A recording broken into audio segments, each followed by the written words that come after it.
how to downgrade apps on Android. Hey everyone, welcome back to the channel. If you are new here, don't forget to hit the subscribe button and turn on the notification bell to not miss any updates. In today's video, I'm going to show you how you can downgrade apps on Android in few simple steps. Sometimes updates can bring changes or issues that we just don't like, and rolling back to a previous version can be the solution.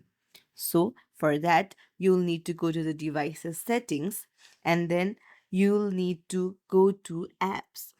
Now here, search for the app that you want to downgrade. Go ahead and tap on it, and then you will see three dots on the top right corner. Go ahead and tap on it, and here you'll find uninstall updates. So you can tap on it. By doing this, you effectively downgrade the app to its previous version. Keep in mind that this option may vary depending on the app and how long you've been using it. And that's it. There is no proper way to downgrade app, but this is one of the way. And that's it. If you found this tutorial helpful, don't forget to like and subscribe to our channel for more helpful tips and tricks. Thank you for watching.